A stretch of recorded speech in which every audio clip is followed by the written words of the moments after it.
Hello friends, welcome back to my YouTube channel. എന്തൊക്കെയാണ് വിശേഷങ്ങൾ? സുഖം തന്നെയല്ലേ എല്ലാവർക്കും? എനിക്ക് കുഴപ്പമൊന്നുമില്ല, എല്ലാം ഓക്കെ ആയിരിക്കുന്നു. എന്തൊക്കെയാണ് നിങ്ങളുടെ കാര്യങ്ങൾ എന്നൊക്കെ കമൻറ്റ് ചെയ്തൊക്കെ അറിയിക്കണം കേട്ടോ. അപ്പോൾ എനിക്ക് അറിയാൻ പറ്റുള്ളൂ കാര്യങ്ങൾ. അപ്പോഴല്ലേ നമ്മളിതിൽ കമ്മ്യൂണിക്കേഷനൊക്കെ ഉണ്ടാകുന്നത്. അപ്പോൾ എല്ലാവരും കമൻറ്റ് ചെയ്യാൻ ഓർക്കണം. ഞാൻ എത്തിയിരിക്കുന്നത് ഒരു ഇൻട്രസ്റ്റിംഗ് ആയിട്ടുള്ള ഒരു കാര്യം സംസാരിക്കാനാണ്. അങ്ങനെ ചോദിച്ചാൽ ഇതുവരെ സംസാരിച്ചത് ഇൻട്രസ്റ്റിംഗ് അല്ല എന്നൊന്നുമല്ല, കുറച്ചും കൂടി നമുക്കൊരു ഇൻട്രസ്റ്റിംഗ് ആയിട്ടുള്ള ഒരു കാര്യം സംസാരിക്കാനാണ് ഇപ്പം ഞാൻ എത്തിയിരിക്കുന്നത്. നമ്മളെല്ലാവരും വായി നോക്കുന്ന ആൾക്കാരായിരിക്കും അല്ലേ? വായി നോക്കുന്നവരായിരിക്കും. വായി നോക്കാൻ എന്ന് വെച്ചാൽ നമ്മളെ ഒരാൾ വായി നോക്കുന്നത് നമുക്ക് ഇഷ്ടമായിരിക്കും. ഗേൾസിനെ വെച്ച് നോക്കുമ്പോൾ കൂടുതലും നമ്മൾ നോക്കുന്നത് ആരും കാണില്ല. നമ്മളിങ്ങനെ അവരൊന്നും കാണാതെയാണ് വായി നോക്കുക. ബോയ്സ് ആണെങ്കിൽ ഇങ്ങനെ വോയിസ് നോക്കുന്നത് എല്ലാവർക്കും കൃത്യമായിട്ട് മനസ്സിലാവും. പക്ഷെ നമ്മൾ നോക്കുന്നത് അങ്ങനെ മനസ്സിലാവില്ല. പക്ഷെ എനിക്ക് അതിൽ അത്ര ബ്രില്യൻസ് ഇല്ല. ചിലവർക്കൊക്കെ കിടിലം കഴിവുണ്ട്, അങ്ങനെ അറിയുക വരെ ചെയ്യാണ്ട് സ്കാൻ ചെയ്ത് ഇങ്ങനെ എടുക്കാൻ. ഞാൻ എന്നെ പൊക്കി പറയുന്നൊന്നുമല്ല, അതെൻ്റെ ഒരു നെഗറ്റീവായിട്ടാണ് ഞാൻ കാണുന്നത്. എനിക്കതൊരു കഴിവില്ല എന്നുള്ളത്. അപ്പം നമുക്ക് ഒരാളെ അങ്ങോട്ട് വായി നോക്കാനും, എന്ത് ജെൻഡർ ആയാലും അങ്ങോട്ട് വായി നോക്കാനും ഇങ്ങോട്ട് നമ്മുടെ വായി നോക്കപ്പെടാനും നമുക്ക് ആഗ്രഹിക്കുന്ന ആൾക്കാരാണ് നമ്മളെല്ലാവരും.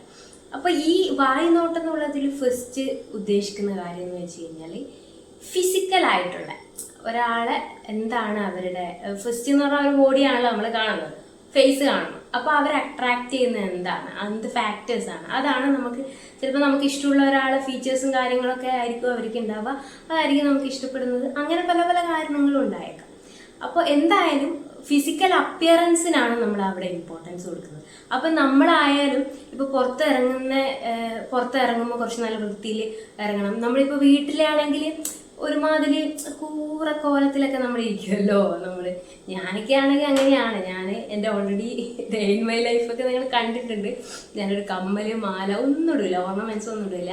അപ്പോൾ അങ്ങനെ അത്രയും ഫ്രീ ആയിരിക്കാനാണ് എനിക്കിഷ്ടം. കാരണം നമ്മുടെ വീട്ടിലാണ് നമ്മൾ അത്രയും ഫ്രീ ആയിരിക്കുന്നത്, നമ്മളാവുന്ന സ്ഥലമാണ്. അതുകൊണ്ട് അങ്ങനെ ഇരിക്കണം എന്നാണ് എൻ്റെ എനിക്ക് അതാണ് ഇഷ്ടം. അപ്പോൾ നമ്മൾ പക്ഷെ വീട്ടിൽ നിന്ന് പുറത്തിറങ്ങുമ്പോൾ, അതിപ്പോൾ ഒരു ജോബിൻ്റെ ആവശ്യത്തിന് പോവുകയാണെങ്കിലും വേറെ എന്തെങ്കിലും ആവശ്യത്തിന് പോവുകയാണെങ്കിലും നമ്മളങ്ങനെ റെഡി ആയിട്ട് നമ്മൾ കുറച്ച് നല്ല വൃത്തിയിൽ നല്ല ഡ്രസ്സൊക്കെ ചെയ്ത് നല്ല ഒരു ഗ്ലാമറായിട്ട് പോകണം എന്നാണ് നമ്മൾ ഓരോരുത്തരും തിങ്ക് ചെയ്യുന്നത്. മാക്സിമം നമുക്ക് പറ്റാവുന്നത് വെച്ച് നമ്മൾ മാക്സിമം ഗ്ലാമറായിട്ട് തന്നെ പോകും. കാരണം നമ്മളാണല്ലോ ഈ ലോകത്തെ ഏറ്റവും സുന്ദരിയും സുന്ദരനും. കാരണം ഞാൻ ആരാണ് ചോദിച്ചാൽ, എന്നോട് ആരാണ് ഏറ്റവും സുന്ദരി എന്ന് വെച്ചാൽ ഞാൻ വേറെ ആരുമല്ല. അത് ഞാൻ പറയും. ഐശ്വര്യയാണോ നീയാണോ എന്ന് വെച്ചാൽ ഞാൻ ഐശ്വര്യ എൻ്റെ താഴെയാണ്, അങ്ങനെ പറയുള്ളത്. കാരണം എന്താ വെച്ചാൽ നമ്മളായിരിക്കണം നമ്മുടെ ഏറ്റവും ലോകത്ത് സുന്ദരിയും. നിങ്ങളായിരിക്കണം നിങ്ങൾ സ്വന്തമായിട്ട് സുന്ദരിയും സുന്ദരന്മാരും ഒക്കെ നിങ്ങൾ തന്നെയാണ്. നമ്മളാണ് നമ്മുടെ ഹീറോ. അപ്പോൾ നമ്മൾ അങ്ങനെ തന്നെ പറയണം. അപ്പോൾ അത്രയും നല്ല വൃത്തിയായിട്ടാണ് കാര്യങ്ങളൊക്കെ പോവുക. അപ്പോൾ കൂടുതലും നമ്മൾ ഈ ശ്രദ്ധിക്കുന്നത് ഫിസിക്കൽ അപ്പിയറൻസിനാണ് നമ്മൾ ഇമ്പോർട്ടൻസ് കൊടുക്കുന്നത്. എങ്ങനെ നമ്മൾ എന്ത് ഡ്രസ്സ് ഇട്ടാൽ കൊള്ളാം, എങ്ങനെ ഒരുങ്ങണം, എങ്ങനെ മേക്കപ്പ് ചെയ്യണം, എങ്ങനെ ഹെയർ സ്റ്റൈൽ ചെയ്യണം, ഇത് മാച്ചിങ് ഇതിടണം. അങ്ങനെ പല പല തോട്ടുകളാണ് നമ്മുടെ മൈൻഡിൽ ഓരോന്ന് പോകുന്നത്. ഒരു ഫംഗ്ഷനൊക്കെ വന്നു കഴിഞ്ഞാൽ പിന്നെ അത് തന്നെയായിരിക്കും ചിലപ്പോൾ ചിന്തിക്കുക, പ്രത്യേകിച്ച് ലേഡീസ്. അപ്പോൾ പിന്നെ ബോയ്സും കുറവൊന്നുമല്ല, ചിന്തിക്കുന്നവരൊക്കെ ഉണ്ട്. പിന്നെ കൂടുതലും അവരും ഇപ്പോഴും സെൽഫ് കെയർ, അതുപോലെ മേക്കപ്പ്, ആ രീതിയിലൊക്കെ കുറച്ച് ഇൻട്രസ്റ്റിംഗ് കാണിച്ചു വരുന്നുണ്ട്. നല്ലൊരു കാര്യം തന്നെയാണ്. കാരണം അവർ സ്നേഹിക്കട്ടെ, അവർക്ക് ഇഷ്ടമുള്ള രീതിയിൽ മേക്കപ്പ് ചെയ്തിട്ടോ അവർ സ്കിൻ കെയർ കാര്യങ്ങളൊക്കെ ചെയ്ത് സെൽഫ് കെയർ ചെയ്തിട്ട് മുന്നോട്ട് പോകട്ടെ. അപ്പോൾ അങ്ങനെയൊക്കെ ചെയ്യുന്നത് നമുക്കൊരു സന്തോഷം തരുന്നുണ്ട്. നമ്മൾ 10 പേരെ മുന്നിൽ പോയി കഴിഞ്ഞാൽ നമുക്കൊരു അട്രാക്ഷൻ കിട്ടുന്നുണ്ട്, നമ്മൾ 10 പേര് നോക്കുന്നുണ്ട്, നമുക്കൊരു കോൺഫിഡൻസ് കിട്ടുന്നുണ്ട്. അതിപ്പോൾ നമ്മൾ ഒരു ഓഫീസിൽ പോകുന്ന പോലെയല്ലല്ലോ നമ്മളൊരു കല്യാണത്തിന് പോകുന്നത്. അതുപോലെയല്ലല്ലോ നമ്മളൊരു എന്തെങ്കിലും ഒരു മരണ വീടോ അങ്ങനത്തെ ഒരു വിഷമം ഉണ്ടാകുന്ന സിറ്റുവേഷനിൽ പോകുന്നത്. എല്ലാം ഡിഫറെൻ്റ് ആണ്. അതൊക്കെ നമുക്ക് കോമൺ സെൻസ് വെച്ചിട്ട് നമ്മൾ കാര്യങ്ങൾ ചെയ്യുന്ന ആൾക്കാരാണ് നമ്മൾ.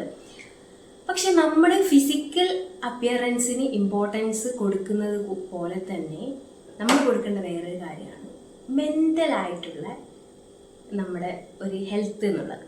കാരണം ഫിസിക്കൽ ഹെൽത്ത് ഉണ്ടാവണമെങ്കിൽ ഇത് രണ്ടും ഒരു ഏട്ടനെയും അനിയനെയും അല്ലെങ്കിൽ ഒരു സിബ്ലിങ്സിനെ പോലെയാണ്. മെൻ്റൽ ഹെൽത്ത് ഉണ്ടാവണമെങ്കിൽ ഫിസിക്കൽ ഹെൽത്ത് വേണം, ഫിസിക്കൽ ഹെൽത്ത് ഉണ്ടാവണമെങ്കിൽ മെൻ്റൽ ഹെൽത്ത് വേണം. അതുകൊണ്ട് തന്നെ ഇത് രണ്ടും ബാലൻസ് ചെയ്ത് കൊണ്ടുപോയാൽ മാത്രമേ നമുക്ക് ഈ പറയുന്ന കോൺഫിഡൻസ്, ഇപ്പോൾ നമ്മളിപ്പോൾ സുന്ദരിയായാലും സുന്ദരനായി ഒരുങ്ങിപ്പോയി എന്നിട്ട് നമ്മളവിടെ നിന്ന് കല്യാണത്തിന് പോയി നിന്ന് കഴിഞ്ഞാൽ നമ്മളെ മനസ്സിൽ കേൾക്കും, അയ്യോ എത്ര പേരാ, എന്ത് സുന്ദരികളാ, എന്ത് സുന്ദരന്മാരാ, എന്നെ ഒരു മനുഷ്യൻ തിരിഞ്ഞു നോക്കില്ല. അന്ന് നമ്മൾ ചിന്തിച്ചിട്ട് നമ്മളെ തന്നെ നമ്മളൊരു വില വെക്കാതെ കോൺഫിഡൻസ് ഇല്ലാണ്ട് കാണിച്ചു കഴിഞ്ഞാൽ അവിടെ നമ്മുടെ ഫിസിക്കൽ ബ്യൂട്ടിക്ക്, നമ്മുടെ അപ്പിയറൻസിനെ, നമ്മൾ ഒരുങ്ങിയ മേക്കപ്പിനെ ഒന്നും ഒരു കാര്യമില്ലാണ്ടാവും. അതാണ് ഞാൻ പറഞ്ഞത്, നമ്മുടെ ഫിസിക്കൽ അപ്പിയറൻസ്, അതായത് നമ്മുടെ ഹെൽത്ത് ബേസ്, നമ്മൾ ഫിസിക്കലി നമ്മൾ എത്ര നന്നായി നോക്കുന്നു, അതുപോലെ തന്നെ നമ്മൾ മെൻ്റലി ഇമ്പോർട്ടൻസ് കൊടുക്കണം. കൂടുതൽ ആൾക്കാർ ഫിസിക്കലി ഒരു അസുഖം വരുമ്പോൾ പനി വന്നാൽ അല്ല വേറെ എന്തെങ്കിലും അസുഖം, കുറച്ച് സീരിയസ് ആയിട്ടുള്ള അസുഖങ്ങൾ വന്നാൽ ഫിസിക്കലായിട്ടുള്ള ഇതിന് നമ്മൾ ഇമ്പോർട്ടൻസ് കൊടുക്കും. അതിന് മെഡിസിൻ കഴിക്കും, കറക്റ്റായിട്ട് ഫോളോ അപ്പ് ചെയ്യും, അതിങ്ങനെ ശ്രദ്ധിക്കും, അങ്ങനെ ശ്രദ്ധിക്കും, ഫുഡ് ശ്രദ്ധിക്കും, ഇങ്ങനെയൊക്കെ ചെയ്യും. പക്ഷേ നമ്മുടെ ഒരു മനസ്സിനൊരു അസുഖം വന്നു കഴിഞ്ഞാൽ അത് എത്രത്തോളം അത് ശരിയാക്കാനൊക്കെ ശ്രമം നടത്തുന്നുണ്ട് അത് നമ്മൾ മൈൻഡ് ചെയ്യില്ല. അതൊക്കെ ജീവിതത്തിൻ്റെ ഭാഗമാണ്, അതൊക്കെ അങ്ങ് ഉണ്ടാവും, ശരിയാണ്, ഉണ്ടാവും. പക്ഷേ നമ്മൾ ശ്രദ്ധിക്കണം. എങ്കിലേ നമുക്ക് കുറേ കാലം അങ്ങ് ജീവിക്കേണ്ടതല്ലേ, നമുക്ക് ഇന്നോ നാളെ അല്ലല്ലോ, നമുക്ക് വർഷങ്ങളിൽ നിന്ന് നിവർന്ന് കിടക്കുവാണ്, അത്രയും വർഷം ജീവിക്കാനുള്ളതാണ്. അപ്പം നമ്മൾ ഇത് രണ്ടും നമ്മൾ ഇമ്പോർട്ടൻസ് കൊടുക്കണം. എങ്കിൽ മാത്രമേ നമുക്ക് നല്ല രീതിയിലുള്ള ഒരു ലൈഫ്, കോൺഫിഡൻ്റ് ആയിട്ട് ഹാപ്പിനെസ് ആയിട്ട് നമുക്കൊരു ലൈഫ് ജീവിക്കാൻ വേണ്ടി പറ്റുള്ളൂ. ഞാൻ എൻ്റെ എക്സ്പീരിയൻസ് എന്ന് മനസ്സിലാക്കിയൊരു കാര്യമാണ്, ഞാൻ ഇതുപോലെ തന്നെയായിരുന്നു പണ്ടൊക്കെ ഉത്സവത്തിനൊക്കെ പോകുമ്പോൾ ഒരുങ്ങാനും ഒക്കെ, ചെറുപ്പത്തിലൊക്കെ ഒരുങ്ങാനൊക്കെ ഭയങ്കര ഇൻട്രസ്റ്റ് ആണ്. 10 പേരെ കാണാം, കുറേ ബോയ്സിനെ കാണാം, അങ്ങനെ കുറച്ച്, കാരണം നമ്മളെ കുറച്ച് പേര് നോക്കണം, ഹൈലൈറ്റ് ആവണം, നമ്മൾ ഉത്സവത്തിനും കല്യാണത്തിനൊക്കെ പോകുമ്പോൾ അങ്ങനെ റെഡി ആയിട്ടൊക്കെ പോകുമായിരുന്നു. പക്ഷേ എനിക്ക് കുറച്ചും കൂടി ഏജ് ആയി കഴിഞ്ഞപ്പോഴാണ് എനിക്ക് മനസ്സിലായത്, നമ്മൾ ഈ ഫിസിക്കൽ അപ്പിയറൻസിനോ നമ്മുടെ ഫിസിക്കൽ ഹെൽത്തിനോ മാത്രം ഇമ്പോർട്ടൻസ് കൊടുത്താൽ പോരാ, നമ്മുടെ മെൻ്റൽ ഹെൽത്തിന് കൂടി ഇമ്പോർട്ടൻസ് കൊടുക്കണം. അതെനിക്ക് എക്സ്പീരിയൻസ് എന്ന് മനസ്സിലായ കാര്യമാണ്. കാരണം എന്ന് വെച്ചാൽ ഞാൻ ഓൾറെഡി നിങ്ങളോട് പറഞ്ഞിട്ടുണ്ട്, ഡിപ്രഷൻ എന്ന് പറഞ്ഞിട്ടുള്ള ഭയങ്കര സീരിയസ് ആയിട്ടുള്ള ഒരു പ്രോബ്ലത്തിൽ നിന്ന് റിക്കവർ ആയിക്കൊണ്ടിരിക്കുന്ന ഒരാളാണ് ഞാൻ. കംപ്ലീറ്റ്ലി റിക്കവർ ആയിക്കൊണ്ടിരിക്കുന്ന ഒരാളാണ് ഞാൻ. അവിടെ എന്നെ ഹെൽപ്പ് ചെയ്തത് കൂടുതലും എൻ്റെ മെൻ്റൽ ഹെൽത്തിന് ഞാൻ ഇമ്പോർട്ടൻസ് കൊടുത്തതുകൊണ്ടാണ്. കാരണം എനിക്കിങ്ങനെ ഒരു പ്രോബ്ലം വന്നു, അത് മനസ്സിലാക്കി, ഞാൻ ട്രീറ്റ്മെൻറ്റ് എടുത്തു, അതിൻ്റെ മെഡിസിൻ കഴിച്ചുകൊണ്ടിരിക്കുന്നതിൻ്റെ കൂടെ ഞാൻ ചെയ്ത കാര്യമാണ് ഫുഡ് ഹാബിറ്റ് കറക്റ്റാക്കി, അതുപോലെ സ്ലീപ്പിങ് കറക്റ്റാക്കി, അതുപോലെ എക്സസൈസ് ചെയ്യുന്നത്, നമ്മുടെ മൈൻഡ് റിലാക്സ് ആവുന്നത്, അങ്ങനെ പല കാര്യങ്ങളും ഞാൻ ശ്രദ്ധിച്ചു. അങ്ങനെ വെച്ചിട്ട് നമ്മൾ ഇതെല്ലാം ശ്രദ്ധിച്ചിട്ട് മെഡിസിൻ കഴിക്കാതിരുന്നു കഴിഞ്ഞാൽ ഈ അസുഖം മാറുമെന്ന് ഞാൻ പറയുന്നില്ല. മെഡിസിൻ്റെതായ ബെനിഫിറ്റ് ഉണ്ട്, അതൊരിക്കലും വേറെ ഒന്നിനും തരാൻ വേണ്ടി പറ്റില്ല. പക്ഷേ നമുക്കൊരു സപ്പോർട്ട് പോലെ, മെഡിസിൻ കഴിക്കുന്നതിൻ്റെ സപ്പോർട്ട് പോലെ നമുക്കിങ്ങനെ ഇതുപോലെ കുറച്ച് ഹാബിറ്റൊക്കെ കുറച്ച് നല്ല ഇതാക്കി, നമ്മളൊരു എക്സസൈസ്, ഒരു ജിമ്മിൽ ജോയിൻ ചെയ്യാൻ പറ്റുമോ അത്, അല്ലെങ്കിൽ നമുക്ക് വീട്ടിൽ ചെയ്യാൻ പറ്റുമോ അത്, ഒരു യോഗ പ്രാക്ടീസ്, ബ്രീത്തിങ് എക്സസൈസ്, അങ്ങനെ പല പല കാര്യങ്ങളും നമ്മൾ അതുപോലെ തന്നെ ഹാബിറ്റൊക്കെ കറക്റ്റാക്കുന്ന, സ്ലീപ്പ് ഹാബിറ്റ്, ഫുഡ് ഹാബിറ്റ്, ഇതൊക്കെ നമ്മൾ കറക്റ്റാക്കി നമ്മളൊരു ഫ്ലോ ആയിട്ട് കൊണ്ടുപോയി കഴിഞ്ഞാൽ നമ്മുടെ ഈ പ്രോബ്ലംസിനെ നമുക്ക് കുറേയൊക്കെ മാനേജ് ചെയ്യാൻ വേണ്ടി പറ്റും. അപ്പോൾ നമുക്ക് ഈ മെഡിസിൻ്റെ സപ്പോർട്ടും കൂടി ഉണ്ട്. അപ്പം നമ്മൾ ഈ ഒരു സപ്പോർട്ടും കൂടി കൊടുക്കുമ്പോൾ അതിൻ്റെ ബെനിഫിറ്റ് നമുക്ക് പെട്ടെന്ന് കിട്ടും.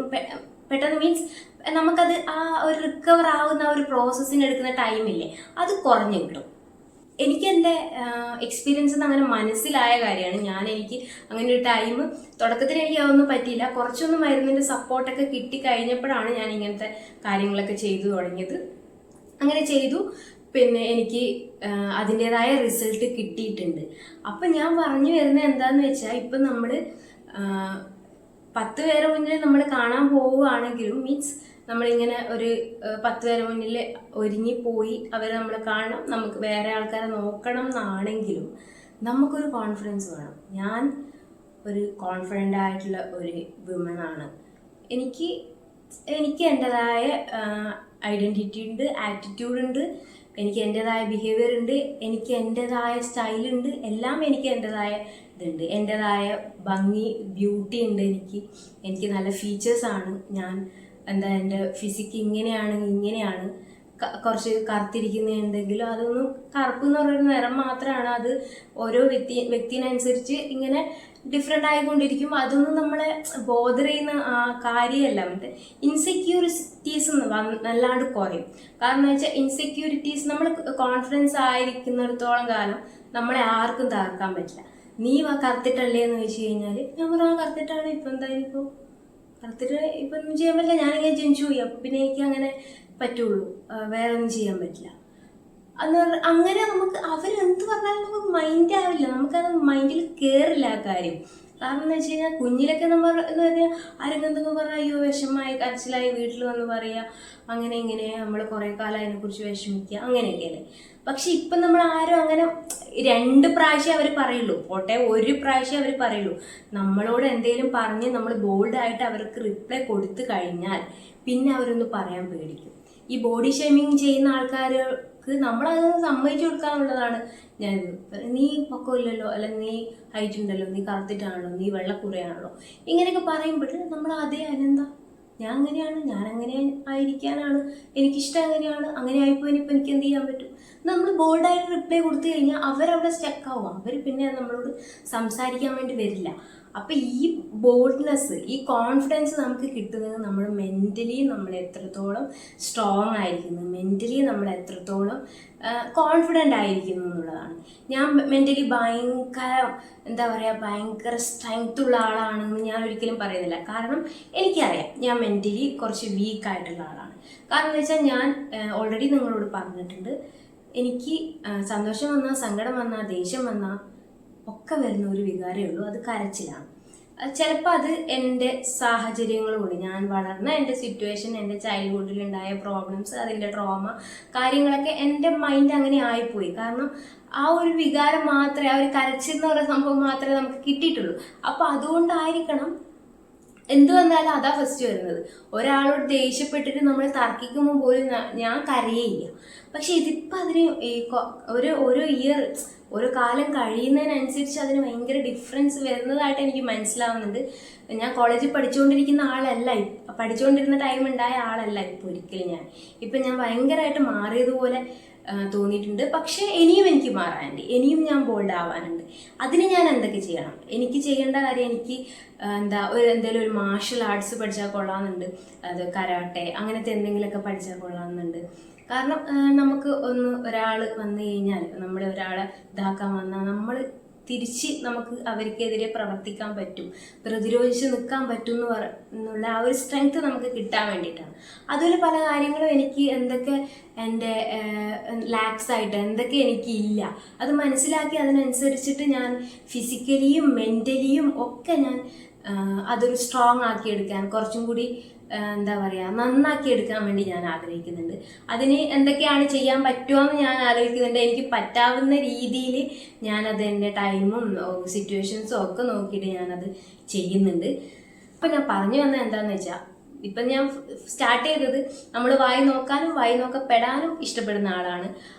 അതൊക്കെ നമുക്ക് കറക്റ്റായിട്ട് ആസ്വദിക്കണമെങ്കിൽ, അതൊക്കെ നമുക്ക് കറക്റ്റായിട്ട് കൊണ്ടുപോകണമെങ്കിൽ, സ്ട്രോങ് ആയിട്ട് നമുക്ക് ഹൈലൈറ്റ് ആയിട്ട് നമ്മൾ നിന്ന് ഞാൻ കൊള്ളാം, ഞാനൊരു കിടിലം ആള് തന്നെയാണെന്ന് നമുക്ക് സ്വന്തം തോന്നണമെങ്കിൽ നമുക്ക് ഈ മെൻ്റൽ ഹെൽത്തിന് നല്ല ഇമ്പോർട്ടൻസ് ഉണ്ട്. അപ്പോൾ ഈ ഫിസിക്കൽ ഹെൽത്തും മെൻ്റൽ ഹെൽത്തും നമ്മൾ നന്നായിട്ട് ശ്രദ്ധിക്കേണ്ട ആവശ്യമുണ്ട്. കാരണം ഫിസിക്കൽ ഹെൽത്ത് നോക്കുന്ന പോലെ തന്നെ നമ്മൾ മെൻ്റൽ ഹെൽത്ത് നോക്കണം.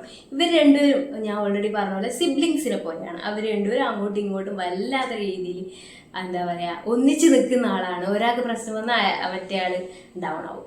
അപ്പോൾ നമ്മൾ എവിടെയും ഇതാവാൻ പാടില്ല. നമ്മൾ നമ്മുടെ ഫിസിക്കൽ ഹെൽത്ത് നോക്കുന്ന പോലെ തന്നെ മെൻ്റൽ ഹെൽത്ത് നോക്കി നമ്മൾ നല്ല കിടലോസ്കി ആയിട്ട് 10-15 വരെ വായി നോക്കി നമ്മൾ നല്ല രീതിയിൽ ഇങ്ങോട്ട് നമ്മൾ ആൾക്കാർ വായി നോക്കുന്നത് നമ്മൾ ആസ്വദിച്ച് ഒക്കെ നമുക്ക് അടിപൊളിയായിട്ട് കിടലോസ്കി ആയിട്ട് അങ്ങോട്ട് ജീവിക്കാം.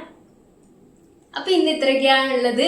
ഞാൻ പറഞ്ഞില്ലേ ഇൻട്രസ്റ്റിംഗ് ആയിട്ടുള്ള കാര്യമാണ്. ഇൻട്രസ്റ്റിംഗ് ആയിരുന്നില്ലേ വായ്നോട്ടം? അത് കുറച്ച് ഇൻട്രസ്റ്റിംഗ് ഏരിയ ആണല്ലോ അല്ലേ?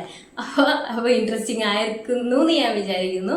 എന്തൊക്കെയാണ് നിങ്ങൾക്ക് ഇതിനെക്കുറിച്ച് പറയാനുള്ളത്? വായ്നോട്ടം ഇഷ്ടമുള്ള ആളാണോ? ഇങ്ങനത്തെയാണോ? എങ്ങനെയാണ് നിങ്ങളുടെ ഇൻട്രസ്റ്റുകൾ കാര്യങ്ങൾ എന്നൊക്കെ അറിയിക്കണം കമൻ്റായിട്ട്.